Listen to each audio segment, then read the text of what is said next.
नमस्कार, स्वागत है आपका राज्यसभा टीवी में। मैं हूं आपके साथ अमृता चौरसिया। अगर आप अपने जीवन में सुख, शांति और समृद्धि चाहते हैं तो यकीन मानिए कि आपके पड़ोसियों का प्रगतिशील, सहयोगी और साझा विचार का होना बेहद जरूरी है, जो आपके विकास में बाधा ना बनकर आपसी सहयोग के जरिए विकास की इबारत लिखने में सहयोग दे। और यही बात देशों पर भी लागू होती है।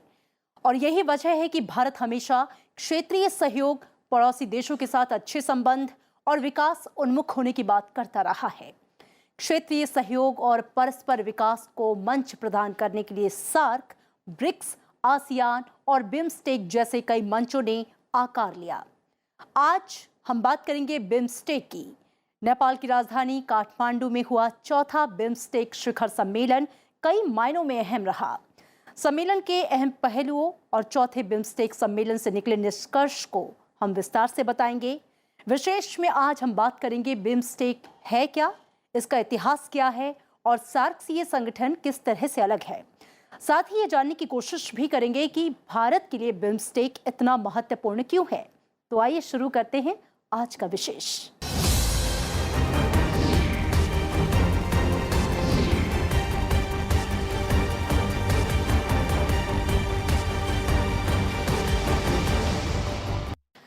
बिम्स्टेक देशों के नेताओं ने बंगाल की खाड़ी क्षेत्र में शांति, समृद्धि और सतत विकास के लिए सार्थक सहयोग और एकजुटता की प्रतिबद्धता दोहराई है। साथ ही बिम्स्टेक को गतिशील, प्रभावी संगठन बनाने पर जोर दिया गया। नेपाल की राजधानी काठमांडू में बिम्स्टेक सम्मेलन के समापन पर नेपाल के प्रधानमंत्री केपी शर्मा ओली ने काठमांडू घोषणा पत्र का मसौदा पेश किया। नेपाल की राजधानी काठमांडू में हुआ चौथा बिम्स्टेक शिखर सम्मेलन कई मायनों में अहम रहा। सम्मेलन की समाप्ति पर काठमांडू घोषणा पत्र जारी किया गया। इसमें भविष्य के सहयोग की रूपरेखा बताई गई है। बिम्स्टेक के सदस्य देशों के बीच बिजली ग्रिड को जोड़ने का समझौता भी हुआ। इससे सदस्य देश आपस में बिजली की खरीद और बिक्री कर सकेंगे। नेपाल के प्रधानमंत्री केपी शर्मा ओली ने कहा कि बिम्स्टेक देशों ने संगठन में नई जान फूंकने और व्यापार, कनेक्टिविटी, पर्यटन जैसे क्षेत्रों में सहयोग बढ़ाने का फैसला किया है। Connectivity, fostering trade and investment, promoting cooperation, and energy and tourism. On energy and tourism are among the key decisions taken to achieve this goal. Our commitment to eradicating poverty needs to be translated into action. We have also agreed to enhance the capacity of the Secretariat to fulfill its responsibilities. I believe our commitment to streamlining the existing areas of cooperation will result in better outcome of our collective efforts. चौथे BIMSTEC शिखर सम्मेलन की शुरुआत 30 अगस्त को हुई। उद्घाटन सत्र में सदस्य देशों के बीच कनेक्टिविटी, व्यापार, डिजिटल और जनता के बीच जुड़ाव जैसे मुद्दों पर गहन विचार विमर्श हुआ। प्रधानमंत्री नरेंद्र मोदी ने उद्घाटन भाषण में इन मुद्दों पर भारत की प्रतिबद्धता जताई। उन्होंने कहा कि बिम्स्टेक के सदस्य देशों के बीच हर तरह की कनेक्टिविटी बढ़नी चाहिए।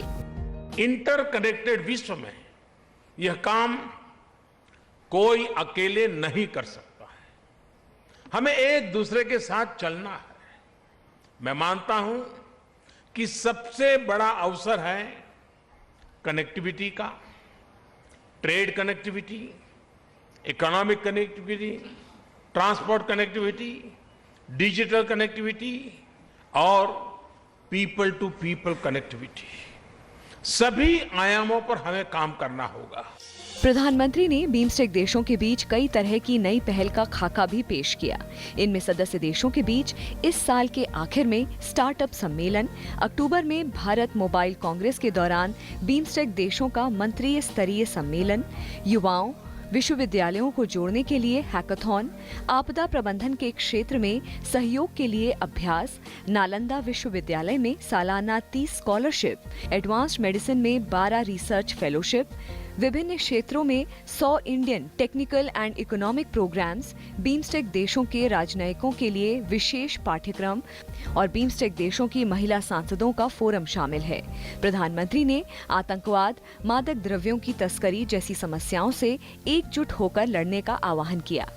हम में से कोई भी देश ऐसा नहीं है जिसने आतंकवाद और आतंकवाद के नेटवर्क से जुड़े ट्रांसनेशनल अपराधों और ड्रग ट्रैफिकिंग जैसी समस्याओं का सामना नहीं किया हो। इनका सामना करने के लिए हमें एकजुट होना होगा और इसके लिए हमें यथोचित कानून और नियमों का फ्रेमवर्क खड़ा करना होगा।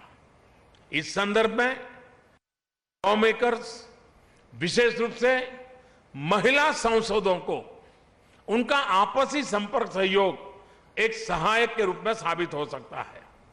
मेरा प्रस्ताव है कि हमें बिम्स्टेक महिला सांसदों के लिए एक विशेष फोरम की स्थापना करनी चाहिए।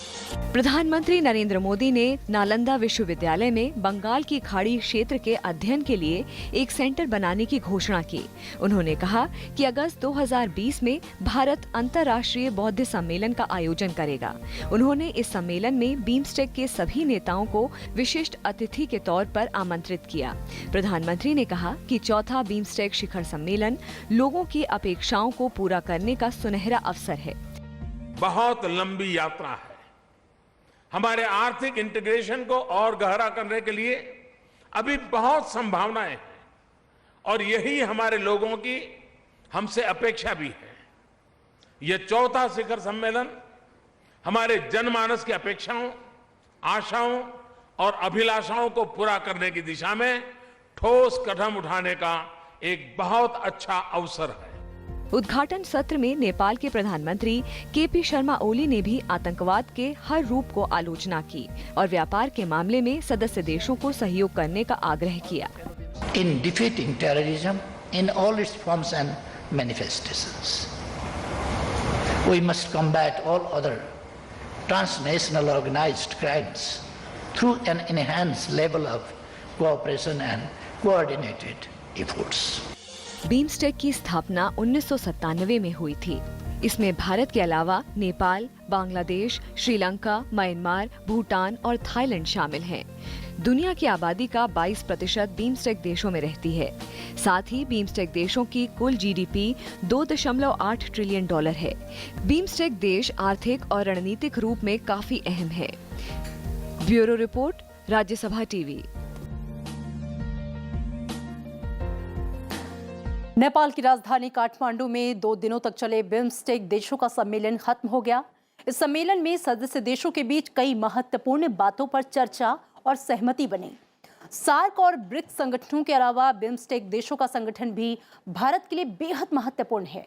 ऐसे में ये जानना जरूरी हो जाता है कि बिम्स्टेक क्या है और ये भारत के लिए इतना महत्वपूर्ण क्यों है। आइए जानते हैं। बिम्स्टेक यानी bay of Bengal initiative for multi sectoral technical and economic cooperation दक्षिण एशिया और दक्षिण पूर्वी एशियाई देशों का एक अंतर्राष्ट्रीय आर्थिक सहयोग संगठन है, जिसकी स्थापना 6 जून 1997 को बैंकॉक घोषणा से हुई थी। आर्थिक और तकनीकी सहयोग के लिए बनाए गए संगठन में भारत समेत नेपाल, भूटान, श्रीलंका, बांग्लादेश, म्यांमार और थाईलैंड शामिल हैं। 7 देशों का ये संगठन मूल रूप से एक सहयोगात्मक संगठन है जो व्यापार, ऊर्जा, पर्यटन, मत्स्य पालन, परिवहन और प्रौद्योगिकी को आधार बनाकर शुरू किया गया था, लेकिन बाद में इसमें कृषि, गरीबी उन्मूलन, आतंकवाद, संस्कृति, जनसंपर्क, सार्वजनिक स्वास्थ्य, पर्यावरण और जलवायु परिवर्तन को भी शामिल किया गया। बिम्स्टेक का मुख्यालय ढाका में बनाया गया है। ये शुरू तो हुआ था 1997 में, इसकी स्थापना हुई थी, पर ये पहले एक सिर्फ आइडिया ही था। पर पिछले कुछ सालों से, खासकर पिछले साल से 2017 से इसके अंदर ज़्यादा और जोश आ गया है। बिम्स्टेक के महत्व का अंदाजा इसी बात से लगाया जा सकता है कि दुनिया की लगभग 22% आबादी बंगाल की खाड़ी के आसपास स्थित इन 7 देशों में रहती है, जिनका संयुक्त जीडीपी $2.7 ट्रिलियन के बराबर है। इन सभी देशों ने 2012 से 2016 के बीच अपनी औसत आर्थिक वार्षिक वृद्धि दर को 3.4% से 7.5% के बीच में बनाए रखा। समुद्र के रास्ते पूरी दुनिया में होने वाले व्यापार का 1/4 हिस्सा बंगाल की खाड़ी से होकर गुजरता है। भूमिका भारत सबसे बड़ी एक ना सिर्फ बड़ी साइज में कंट्री है, पॉपुलेशन में, और बड़ी मार्केट है, और जीडीपी के हिसाब से भी भारत जो है उसकी 2 ट्रिलियन प्लस की जो इकोनॉमी है, बड़ी मार्केट है। सबको ये जो जितने हमारे कंट्री नेबरहुड के अंदर हैं वो हिंदुस्तान की जो इतनी बड़ी मार्केट की एक्सेस चाहते हैं, तो हमको भी अपना व्यापार बढ़ाना है, तो भारत के लिए बड़ी भारी भूमिका इसके अंदर है भारत की। बिम्स्टेक के मुख्य उद्देश्यों में बंगाल की खाड़ी के किनारे दक्षिण एशियाई और दक्षिण पूर्व एशियाई देशों के बीच तकनीकी और आर्थिक सहयोग प्रदान करना शामिल है। दरअसल बिम्स्टेक के 7 देश बंगाल की खाड़ी के आसपास स्थित हैं, जो एक समान क्षेत्रीय एकता को दर्शाते हैं। भारत ने शुरू से ही इस संगठन को आगे बढ़ाने में सक्रिय भूमिका निभाई है।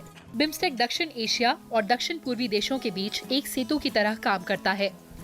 इस समूह में 2 देश दक्षिण पूर्व एशिया के हैं। म्यांमार और थाईलैंड भारत को दक्षिण पूर्वी इलाकों से जोड़ने के लिहाज से बेहद अहम है। इससे भारत के व्यापार को न केवल बढ़ावा मिलेगा, बल्कि भारत और म्यांमार के बीच हाईवे का प्रोजेक्ट भारत की पूर्व एशिया की नीति को मजबूती प्रदान करेगा। भारत के लिए महत्वपूर्ण ये है क्योंकि एक तो हमारा एक्ट ईस्ट पॉलिसी जो है, जिसको अगर सफल बनाना है तो बिम्स्टेक को भी सफल बनाना पड़ेगा। और बे ऑफ बंगाल की जो कम्युनिटी है, बे ऑफ बंगाल में जितने भी तटीय जो देश हैं उनके साथ जो मेल झोल है वो बढ़ेगा। आसियान के साथ भी बढ़ेगा क्योंकि इसमें थाईलैंड भी है, म्यांमार भी है, वो आसियान कंट्रीज़ भी हैं। सो इस तरह से जो लुक ईस्ट है, एक्ट ईस्ट है, हमारी आजकल ट्रेड जो है, भारत का ट्रेड 50% अब ईस्ट को जाता है, वेस्ट को नहीं जाता है। अब एशिया ही ऐसी जगह है जहाँ पे तरक्की हो रही है, इकोनॉमिक ग्रोथ ज़्यादा हो रहा है, और जो जितने भी इकोनॉमीज़ हैं सभी तरक्की कर रहे हैं, कुछ कम कोई ज़्यादा। इंडिया जैसे अब 7-7.5% है, बांग्लादेश 6.5-7% ग्रोथ है। तो ये सब ग्रोथ पैटर्न्स जो हैं इसको देखते ही बिम्स्टेक को रीओरिएंट करना पड़ेगा। इन सब के अलावा भी भारत के लिए बिम्स्टेक काफी महत्वपूर्ण है। दरअसल पाकिस्तान की नकारात्मक भूमिका के चलते भारत बिम्स्टेक को काफी महत्व देता है। इससे भारत की एक्ट ईस्ट पॉलिसी पर सकारात्मक प्रभाव पड़ेगा। बिम्स्टेक देशों में मजबूत संबंध भारत को अपने पूर्वोत्तर क्षेत्र के विकास को गति प्रदान कर सकता है। इससे भारत म्यांमार के बीच परिवहन परियोजना और भारत म्यांमार थाईलैंड राजमार्ग परियोजना के विकास में भी तेजी आएगी। बिम्स्टेक का ये एक और लुक ईस्ट पॉलिसी या एक्ट ईस्ट पॉलिसी के साथ भी ये जुड़ा हुआ है। नॉर्थ ईस्ट स्टेट्स को आगे बढ़ाना, उनकी डेवलपमेंट के लिए भी ये बिम्स्टेक का जो गठन है वो सोच भी इसमें है। कोस्टल शिपिंग है, कई चीज़ें हैं, टूरिज़्म है, हेल्थ है, एडुकेशन है, बहुत सारी चीज़ें हैं इसमें। ये भारत सबसे बड़ा देश है बिम्स्टेक में, सबसे बड़ा इकोनॉमी भी है। अब इसलिए भारत की भूमिका तो नेचुरली मतलब ज़्यादा होनी चाहिए। भारत के अलावा बिम्स्टेक के सदस्य देशों के लिए ये संगठन काफी महत्वपूर्ण है। बिम्स्टेक के जरिए बांग्लादेश, जहां बंगाल की खाड़ी में खुद को मात्र एक छोटे से देश से ज्यादा महत्व के रूप में देखता है, वहीं श्रीलंका इसे दक्षिण पूर्व एशिया से जोड़ने के अवसर के रूप में देखता है। इसके जरिए श्रीलंका हिंद महासागर और प्रशांत महासागर में अपनी आर्थिक गतिविधि बढ़ाना चाहता है। दूसरी तरफ नेपाल और भूटान के लिए बिम्स्टेक बंगाल की खाड़ी से जुड़ने और अपनी भूमिगत भौगोलिक स्थिति से बचने की उम्मीद को आगे बढ़ाता है। वहीं म्यांमार और थाईलैंड को इसके जरिए बंगाल की खाड़ी से जुड़ने और भारत के साथ व्यापार करने के नए अवसर मिलेंगे।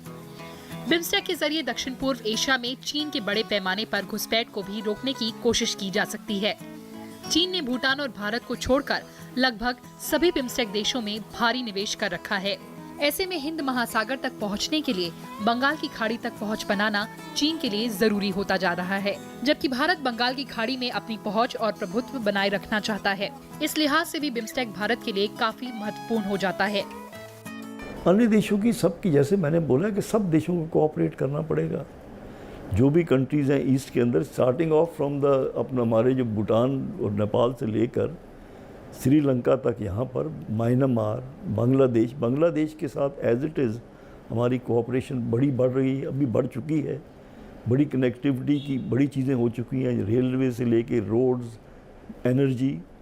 तो ये एक ऑलरेडी प्रोसेस चल पड़ा है, म्यांमार के साथ चला है, उसको ज़्यादा फॉर्मलाइज करेंगे। सब कंट्रीज़ का योगदान है इसके अंदर। कोई भी कंट्री, जैसे मैंने आपको बोला, हर एक कंट्री को इसके अंदर भाग लेना पड़ेगा, हर एक कंट्री को सहयोग देना पड़ेगा। और इसमें कोई बड़ा छोटे की बात इस ऑर्गेनाइजेशन में नहीं है, जैसे कि ना होनी चाहिए। जिसकी जितनी क्षमता है उतनी अगर वो हेल्प करेगा तो Bharat out of the way जाके उनके साथ कोऑपरेट करेगा। बिम्स्टेक न केवल दक्षिण और दक्षिण पूर्वी एशिया को जोड़ता है, बल्कि हिमालय और बंगाल की खाड़ी के परिस्थितिकी को भी शामिल करता है। एक दूसरे से जुड़े साझा मूल्यों, इतिहासों और जीवन के तरीकों के चलते बिम्स्टेक शांति और विकास के लिए एक समाज स्थिति का प्रतिनिधित्व करता है। भारत के लिए बिम्स्टेक पड़ोसी सबसे पहले और पूर्व की ओर देखो नीति की, हमारी विदेश नीति की प्राथमिकताओं को पूरा करने के लिए एक स्वाभाविक मंच है। लीना शर्मा के साथ ब्यूरो रिपोर्ट, राज्यसभा टीवी। दुनिया के हर हिस्से में क्षेत्रीय सहयोग एक महत्वपूर्ण मुद्दा रहा है, जिसका मकसद क्षेत्रीय विकास और समृद्धि को बढ़ावा देना है। मौजूदा दौर में जो वैश्विक चुनौतियां खड़ी हैं, उससे निपटने के लिए भी हमेशा एक आदर्श मंच की तलाश होती रही है, और यही वजह है कि बिम्स्टेक का गठन हुआ। लेकिन क्या बिम्स्टेक सार्क का विकल्प बनकर उभरा है? सार्क और बिम्स्टेक में अंतर क्या है? सार्क की मौजूदगी में बिम्स्टेक का गठन क्यों हुआ? आइए समझने की कोशिश करते हैं।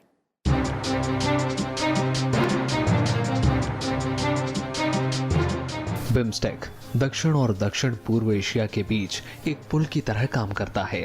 इसके 7 में से 5 देश सार्क के सभी सदस्य हैं, जबकि 2 आसियान के सदस्य हैं। ऐसे में ये सार्क और आसियान देशों के बीच अंतर क्षेत्रीय सहयोग का भी एक मंच है। बिम्स्टेक के गठन के पहले भी आपसी सहयोग को लेकर एशिया में क्षेत्रीय संगठन अस्तित्व में रहे हैं, जिसमें सार्क अहम है। 8 सदस्यीय ये संगठन 8 दिसंबर 1985 को बांग्लादेश की राजधानी ढाका में अस्तित्व में आया था, जिसका मकसद आर्थिक समृद्धि, सामाजिक व सांस्कृतिक विकास और अन्य क्षेत्रों में आपसी सहयोग की संभावनाएं तलाश करना है। पिछले वर्षों में बिम्स्टेक अपने एजेंडा को मजबूती से विस्तार कर रहा है।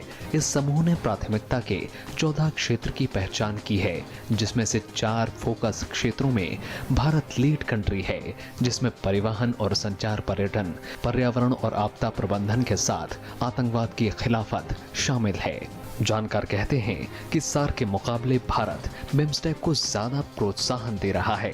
भारत की बिम्स्टेक में सक्रिय भागीदारी से भारत की एक्ट ईस्ट पॉलिसी पर सकारात्मक प्रभाव पड़ेगा। इतना ही नहीं, सीमा पार आतंकवाद और उग्रवाद से मुकाबला करने के लिए भारत को ऐसे क्षेत्रीय संगठन की आवश्यकता है, जिसके सदस्य देश आतंकवाद के मुद्दे पर वैचारिक रूप से एकमत हों।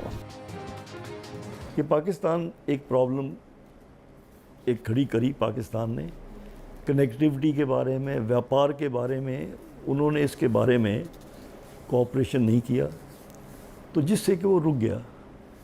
अब पाकिस्तान में गवर्नमेंट में चेंज हुआ है, होपफुली अगर उन्होंने कोऑपरेट किया तो वो चीज़ चलेगी, पर एट द मोमेंट सार्क के जो इनिशिएटिव्स हैं वो काम नहीं कर रहे हैं। फ्रैंकली वो काम नहीं कर रहे हैं। बिम्स्टेक में कोई बाधक कंट्री नहीं है। जितनी भी कंट्री, जो 7 कंट्रीज़ हैं, वो सारे कोऑपरेट करने के लिए तैयार हैं और उनकी जो है, उनकी विजन भी जो है वो मिलती है। तो मुझे ये लगता है कि बिम्स्टेक जो है उसकी पॉसिबिलिटी ज़्यादा है सक्सेस होने के लिए। अब पाकिस्तान नहीं है तो फिर वो उसमें जो अड़चनें हैं वो कम होंगी बिम्स्टेक में। अब उसमें अड़चनें जो भी थीं अब शायद वो दूर हो जाएंगी, क्योंकि अब सेक्रेटेरिएट को मतलब स्ट्रेंथन कर दिया है, करेंगे बोला है स्टेटमेंट में, तो लगता है काम ज़्यादा होगा। सार्क की विफलता और भारत पाकिस्तान के आपसी तनाव के बीच बिम्स्टेक का महत्व बढ़ रहा है। जो आने वाले वक्त में क्षेत्रीय सहयोग का बड़ा मंच साबित हो सकता है। दरअसल पिछले 30 सालों से जिस स्थिति में सार्क रहा है, ये संगठन मात्र औपचारिकता बनकर रह गया है। केवल सम्मेलनों का नियमित रूप से होना किसी संस्था के जीवित होने का प्रमाण नहीं है। जहां सार्क के ठोस कदम उठाने का सवाल है, तो पाकिस्तान के असहयोग और राजनीतिक विभाजन की वजह से ऐसा नहीं हो पा रहा है। जहां तक सार्क की उपलब्धियों का सवाल है, फूड एंड डेवलपमेंट बैंक, ऊर्जा और परिवहन के क्षेत्र में हुए कई समझौते बेहद महत्वपूर्ण रहे। सदस्य देशों में कई बार आतंकवाद के खिलाफ जंग को लेकर भी सहमति बनी है, लेकिन आतंकवाद के मुद्दे पर सार्क के सदस्य देश और भारत के पड़ोसी देश पाकिस्तान ने कभी साथ नहीं निभाया, और यही सार्क की विफलता की एक बड़ी वजह बन गया। कश्मीर के उड़ी में 18 सितंबर 2016 को हुए आतंकी हमले के बाद भारत ने पाकिस्तान में आयोजित सार्क देशों की शिखर बैठक में हिस्सा लेने से भी इनकार कर दिया। जैसे सार्क में हमने देखा, पाकिस्तान हर चीज़ में अड़ंगा डालता रहा है, इसलिए हमको BBIN सब रीजनल में जाना पड़ा, BBIN कोऑपरेशन वगैरह में।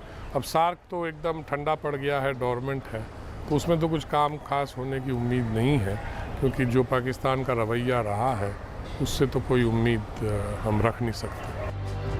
बिलियन जनसंख्या और दुनिया के बड़े धर्मों की जन्मभूमि दक्षिण एशिया में वो सब कुछ मौजूद है जो उसे वैश्विक परिदृश्य पर अपनी पहचान बनाने वाली एक क्षेत्रीय ताकत बनने के लिए चाहिए। ऐसे में बिम्स्टेक सदस्य देशों के बीच आपसी सहयोग का अहम मंच साबित हो सकता है। क्षेत्रीय एकजुटता, सहयोग और सामूहिक विकास को लेकर आपसी सहयोग की इसमें काफी संभावनाएं हैं। भारत की एक्ट ईस्ट पॉलिसी के संदर्भ में ये खास तौर पर अहम साबित हो सकता है। पाकिस्तान की गैर मौजूदगी वाला ये संगठन दक्षिण एशिया के देशों को आपसी सहयोग के लिए सार्क से बेहतर और बड़ा वैकल्पिक मंच दे सकता है।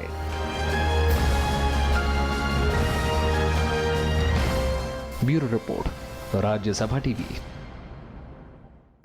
हालांकि बिम्स्टेक का गठन बहुत पुराना नहीं है, लेकिन इसके सदस्य देशों में घनिष्ठ सांस्कृतिक, सामाजिक और आर्थिक संबंधों का इतिहास रहा है। इस संगठन की प्राथमिकता अपने कार्यकलापों से एक दूसरे को अवगत कराना और आर्थिक सहयोग के लिए इसे आकर्षक बनाना है।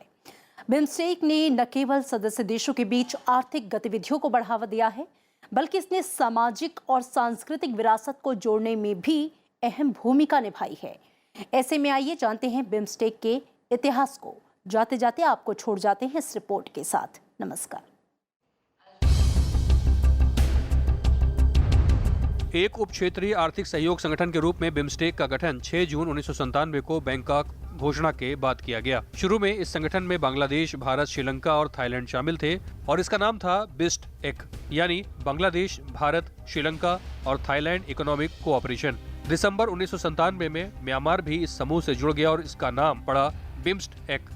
इसके बाद फरवरी 2004 में भूटान और नेपाल भी इस समूह में शामिल हो गए। उसके बाद 31 जुलाई 2004 को बैंकॉक में आयोजित इसके प्रथम सम्मेलन में इसका नाम बिम्स्टेक रखने का निर्णय लिया गया, जो bay of Bengal initiative for multi sectoral technical and economic cooperation का छोटा रूप है। सदस्य देशों को बिम्स्टेक की अध्यक्षता उनके नाम के प्रथम अक्षर के क्रम के अनुसार मिलती है। बिम्स्टेक सदस्य देशों के बीच आपसी बातचीत के लिए उच्च स्तरीय सम्मेलन का आयोजन करता है। शिखर सम्मेलनों, मंत्री स्तरीय बैठकों, उच्चाधिकारियों की बैठकों और विशेषज्ञों के बीच वार्ताओं के अलावा बैंकॉक स्थित बिम्स्टेक वर्किंग ग्रुप के जरिए बिम्स्टेक विभिन्न सरकारों के बीच संपर्क स्थापित करने का मंच मुहैया कराता है। बिम्स्टेक की अब तक 4 शिखर बैठकें और अनेक मंत्री और उत्तराधिकारी स्तरीय बैठकें हो चुकी हैं। पहला शिखर सम्मेलन 2004 में बैंकॉक में आयोजित किया गया था, जबकि 2008 में दूसरा शिखर सम्मेलन नई दिल्ली में हुआ। बिम्स्टेक का तीसरा शिखर सम्मेलन 2014 में म्यांमार में हुआ और चौथा शिखर सम्मेलन काठमांडू में आयोजित किया गया। इसी सम्मेलन जो भी होते हैं, जो जैसे आसियान है, वो सफल कैसे हुआ, जैसे आपने पूछा, ये समझो सारे के सारे जो संगठन हैं, जिनको सम्मेलन या संगठन कहते हैं, ये सक्सेसफुल तब होते हैं जबकि जो कंट्रीज़ उस संगठन की कंप्राइज करती हैं ये रियलाइज़ करें कि अगर ये अलग अलग चलेंगे तो ये अपने लक्ष्य पे नहीं पहुंच सकते, पर अगर इकट्ठे मिल जाएंगे, अगर इकट्ठे मिल के चलेंगे, अगर अपने लॉज और रूल्स को अपने आपस में उनको प्रयोग करेंगे एक दूसरे के साथ चलने का। बैंकॉक में आयोजित पहला बिम्स्टेक शिखर सम्मेलन इस उपक्षेत्रीय समूह को एक नई दिशा देने वाली घटना थी। इस सम्मेलन में श्रीलंका के राष्ट्रपति और बांग्लादेश, भूटान, भारत, म्यांमार, नेपाल और थाईलैंड के प्रधानमंत्रियों ने भाग लिया था। इस सम्मेलन के बाद ही बिम्स्टेक यानी बांग्लादेश, भारत, म्यांमार, श्रीलंका और थाईलैंड तकनीकी और आर्थिक सहयोग का नाम बदलकर बिम्स्टेक यानी bay of Bengal initiative for multi sectoral technical and economic cooperation रखा गया। इस सम्मेलन की घोषणा में व्यापार और निवेश, परिवहन और संचार, पर्यटन, ऊर्जा, मानव संसाधन विकास, कृषि, मत्स्य पालन, विज्ञान और प्रौद्योगिकी और पीपुल टू पीपुल संपर्क पर खास जोर दिया गया। इसके अलावा अंतर्राष्ट्रीय आतंकवाद और अंतर्राष्ट्रीय अपराध का मुकाबला करने के लिए सदस्य देशों में आपसी सहयोग करने पर सहमति बनी। के सब जो कंट्रीज़ हैं, ऑलमोस्ट सारी कंट्रीज़ जो हैं, उनको टेररिज्म, उनको जो है अपना आतंकवाद का उनको सबको भय है, कई उसके शिकार भी बने हैं। तो इकट्ठे मिलके वो इस आतंकवाद के खिलाफ काम कर सकते हैं। ये तो कहने की एक बात है। दूसरा, जो उनके प्रोजेक्ट्स हैं इनके अंदर, एक दूसरे को मदद कर सकते हैं। यातायात के अंदर अगर इनमें से कई जो कंट्रीज़ हैं वो एक रिवर के साथ, एक रिवर कई कंट्रीज़ में को जोड़ता है, तो पॉसिबिलिटी है कि इनलैंड ट्रांसपोर्ट उसके अंदर चल सके, उन रिवर्स के अंदर, तो उससे भी प्रॉस्पेरिटी आएगी। इसके बाद 2008 में नई दिल्ली में आयोजित बिम्स्टेक के दूसरे शिखर सम्मेलन में जलवायु परिवर्तन, ऊर्जा, खाद्य सुरक्षा और समुद्री आतंकवाद जैसे मुद्दों पर चर्चा हुई। भारत ने इस बात पर जोर दिया कि बिम्स्टेक की गतिविधियों की व्यापक समीक्षा होनी चाहिए और साथ ही प्राथमिकताओं को तय करते हुए एक साझी योजना तैयार होनी चाहिए। इसके अलावा भारत ने परिवहन संरचना और समुद्री परिवहन मुद्दों पर सभी देशों के बीच संपर्क संबंध बनाने की बात कही। इस सम्मेलन में पर्यटन के क्षेत्र में आपसी संबंध बढ़ाने की बात भी हुई। अब देखना है, तभी तो मैं कह रहा हूँ 20 साल में 4 समिट हुए हैं। यही एक मतलब इंडिकेटर है कि बिम्स्टेक के लिए लोग मतलब उतना वो नहीं थे, मतलब इंटरेस्टेड नहीं थे। पर अब ये सरकार ने इंटरेस्ट दिखाया है। गोवा में जब ब्रिक्स समिट हुआ तब बिम्स्टेक के लीडर्स को बुलाया, तो अब थोड़ा सा अब लगता है कि काम होएगा, क्योंकि अब ये जो इंटरेस्ट है लोगों का बढ़ गया है इसमें, और भारत भी एक उसको दिशा देने की कोशिश कर रहा है। बिम्स्टेक का तीसरा शिखर सम्मेलन 2014 में म्यांमार की राजधानी नाय पी ताव में हुआ। इस सम्मेलन में बंगाल की खाड़ी क्षेत्र में क्षेत्रीय सहयोग और एकीकरण को बढ़ावा देने की बात हुई। इसके अलावा सदस्य देशों के बीच सुरक्षा और सामरिक सहयोग के साथ ही ऊर्जा, जनस्वास्थ्य और कृषि समेत अनेक क्षेत्रों में सहयोग की बात हुई। साथ ही बिम्स्टेक को शांति, स्थिरता और समृद्धि को बढ़ावा देने के लिए आदर्श मंच के रूप में देखा गया। बिम्स्टेक का चौथा शिखर सम्मेलन नेपाल की राजधानी काठमांडू में संपन्न हुआ। बिम्स्टेक के कार्यकलापों को देखते हुए संगठन के विकास के लिए एडीबी यानी एशियन डेवलपमेंट बैंक इसका डेवलपमेंटल पार्टनर बना।